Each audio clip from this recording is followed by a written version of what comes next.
On Tuesday, January 2nd, 2024, the first double homicide left a mother and daughter dead in Westmoorings at Riverside Drive, Glencoe.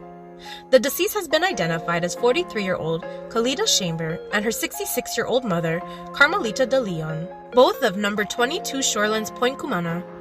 Around 11:15 a.m., Tissan Bradshaw, a member of the Trinidad and Tobago Defense Force, entered the house and shot Chambers and De Leon. Both women died at the scene. Chamber was an employee of ANSA Motors and the mother of Bradshaw's children. She was a victim of domestic abuse and had a protection order against him.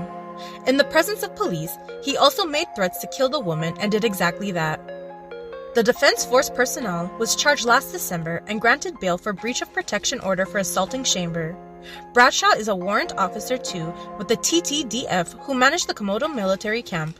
Bradshaw was charged with the following offenses against Khalida: common assault pointing a firearm at the victim, assault occasioning actual bodily harm, harassment, 4 counts of breach of protection order previously issued by magistrate, choking with intent to cause grievous bodily harm, indecent assault, and housebreaking with intent.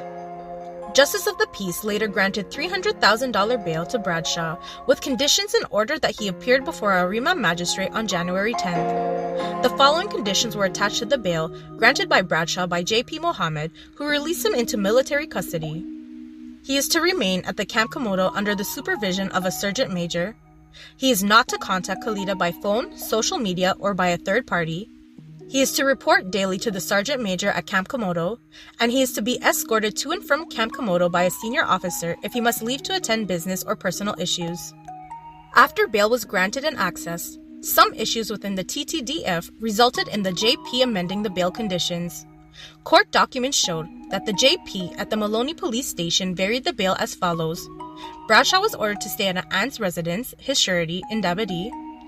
He was also ordered to report to the Maloney Police Station every Friday and refrain from communicating with Khalida. On December 29, 2023, Bradshaw went to a residence where Khalida was staying at in Riverside Drive in Westmoorings. There, he breached the order of the JP and the initial protection order by magistrate. He assaulted Khalida's brother and was attacked by the dogs who were familiar with him before he fled the scene. Several attempts were made by police to arrest Bradshaw for the new offenses committed while on bail, but was never arrested. On Tuesday, he returned to the residence where he murdered Khalida and her mother before fleeing the scene. Tissan Bradshaw was later found hiding in bushes at Temple Village, Blandichez, and is now in police custody. A family source disclosed that Bradshaw had been stalking Khalida and showing up at her home in clandestine behavior, often dressed in dark clothing. The source added that the ferocious dogs were familiar with him when he stayed at the house with Khalida for several years in the past. He even blocked her vehicle on the highway in Valsaine some time ago. Stay tuned for more updates and don't forget to comment, like, share, and subscribe for more.